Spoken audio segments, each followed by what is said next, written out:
নমস্কার, কাকুলিদি বলছি। চলে এলাম আমার সাপ্তাহিক প্রশ্নোত্তর নিয়ে। প্রতি সপ্তাহের মতো আজও প্রথমে প্রশ্ন দেবার পালা।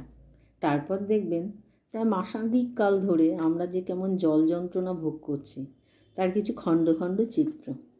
ঘরে বাইরে, বিদ্যালয় প্রাঙ্গণে, যেখানে যাচ্ছি সেখানেই আমরা জলের সম্মুখীন। যাক, এবার শুরু করি প্রশ্নোত্তর। হ্যাঁ, প্রশ্নটা দিন।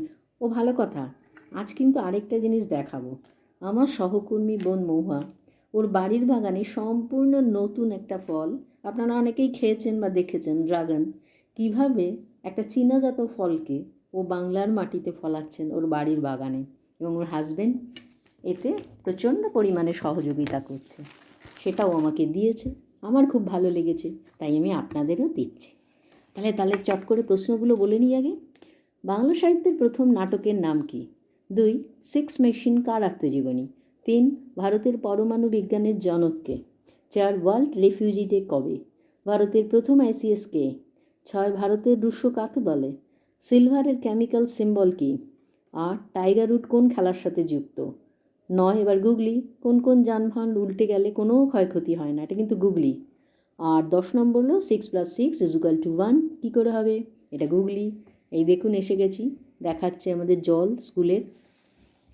দেখতে থাকুন চারিদিকে, ওই যে দেখা যাচ্ছে কোয়ার্টার, এই যে একটা ক্যাম্পাস, আরও পুরো ক্যাম্পাসে জলে ভর্তি। আর মেয়েদের কি ফুর্তি দেখুন, ব্যাস বেগে যাচ্ছে ভাগলবা। আচ্ছা, ওরা ভাগলবা হোক, আর আমরাও কীরকম জলে কাটাচ্ছি সেটা আপনারা দেখুন। আমি তার সঙ্গে চট করে আগের দিনের উত্তর। লাইফ ডিভাইন কার লেখা ছিল? অরবিন্দ। ইন্টারপোলের সদর দপ্তর কি? ফ্রান্স। কতগুলি হাড় নিয়ে মুখ তৈরি হয়? 14টি। দিল্লির মিনাবাজার কে তৈরি করেন? আকবর। সুয়েজ খাল কোন দেশে অবস্থিত? মিশর। রিং কোন খেলায় স্থান? Ice hockey.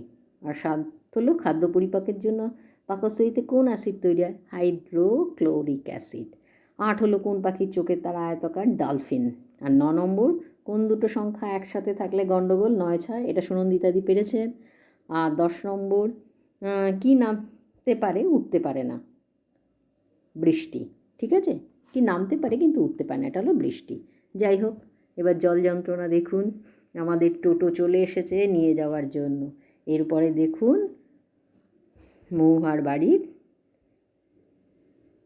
আমাদের পাইলট দাঁড়িয়ে আছে, আমাদের নিয়ে যাবে। এরপরে আমি নিয়ে আসবো মহুয়ার বাড়ির গাছ। খুব এত জল আমি কোনো দিন দেখিনি এ পর্যন্ত। এবার সব 2000 সালে আমরা দেখেছিলাম, বন্যা হয়েছিল তখন, কিন্তু স্কুল ক্যাম্পাসে এইভাবে এতটা জল দেখা হয়ে ওঠেনি। সবাই পালাচ্ছে, আমরাও পালাচ্ছি।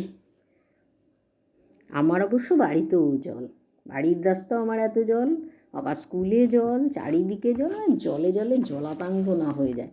যদিও জলাতঙ্কটা কিসে হয়? কুকুরে কামড়ালে, আমাদের জলেই আতঙ্ক। তাহলে এবার মহুয়ার বাড়ির বাগান দেখতে শুরু করুন।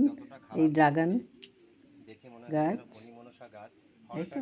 ততটাই সুন্দর, অসাধারণ ফল। এত দেখুন সুন্দর কি হয়, সুন্দর, কাটার তাই সময় না? সত্যি খুব মায়া লাগে, মনে হয় যেন খুবই একটু ভালো। কাটবো না, একটা গাছেই থাক। কিন্তু তা বললে তো হবে না, কাটতেই হবে।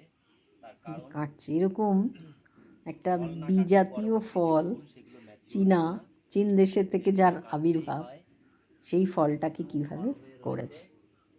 এগুলো সব কেটে আবার গাছে পর্যাপ্ত পরিমাণে খাবার দিতে হবে। এই যে বড় বড় ফল, অসাধারণ অনুভূতি। এটা ঠিক মানে কাউকে চেষ্টা থাকলেই বোঝানো কি যাবে না, হয়। যারা গাছ করে তারা নিশ্চয়ই বুঝবেন। তো বড় কিন্তু বাগানটা। যারা করেন না তারা ঠিক বুঝতে পারবেন না এই অনুভূতিটা, এটা যে কত সুন্দর স্বর্গীয় অনুভূতি। গাছে নিজে ফল চাষ করে সেই ফল করা, বিশেষ করে সেটা যদি বিদেশি ফল হয় তাহলে তো কথাই নেই। দেশি আম, জাম, কাঁঠাল, জামরুল এগুলো আমরা কমন দেখেই থাকি, কিন্তু বিদেশি ফল বাড়িতে ফলানো এবং সেটাকে হারভেস্ট করা, এটা সত্যি তাহলে একটা ভাল লাগছে। অভাবনীয় জিনিস। দেখুন এই ফলটা একটাই 300 গ্রাম প্রায়। এই ফলটা এত বড় হয়েছে, অথচ এর ডগাটা কিন্তু খুবই সরু। মনে হয় যেন এত সরু ডগায় কি করে এত বড় একটা হলো। এর ওজন প্রায় 300 গ্রাম হবে।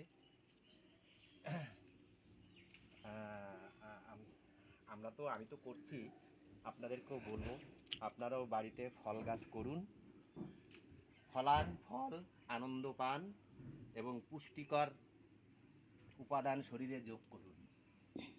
আজকে আর বেশি কিছু বলবো না, এখনো প্রচুর ফল কাটতে হবে, ভিডিও বেশি বড় হয়ে যাবে, ওই জন্য আর বেশি কিছু করলাম না। মনে হচ্ছে যেন থরে আর থরে গোলাপ এই ফুল গাছটাও সাজিয়ে বেশ রেখেছে। কিছু হয়েছে বড় বড়। এই যে এটা অসাধারণ, এটা প্রায় 250 গ্রাম, এটা এই যে এই এই ফলটা, এই ফলটা অসাধারণ, যেমনি ফ্রেশ। বাজারে আমরা প্রচুর দেখি, কিন্তু বাজারে ফল দেখেছি কারণ কি বলবো, মানে একদম সেই ক্যারাটে ক্যারাটে ছোট ছোট মতো, আর তার কোনো গ্ল্যামার নেই। এটা গ্ল্যামারটা কি সুন্দর, অসাধারণ ফল। খাওয়ার থেকে মনে হয় যেন শোকেসে সাজিয়ে রাখি। ব্যাস, আজকে এই পর্যন্তই থাক, এখনো প্রচুর ফল রয়েছে।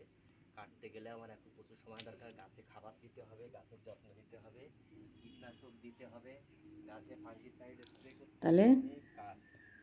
এসব এটা করতে শেষ গেলে হওয়ার সাথে সাথে আপনারা দেখুন, ফুলগুলো এই যে আসছে, আর ভালো লাগলে ফলগুলো যদি আমার না কাটি চ্যানেলটা তাহলে এই সাবস্ক্রাইব ফুলগুলো করুন, ম্যাচিওর হবে না। আর প্রচুর মতামত ফুল দেবেন আসছে কোনটা কেমন গাছে, কি ছোট হচ্ছে ছোট সেটা ফুল। জানাবেন।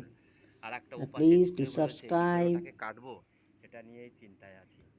and subscribe and share.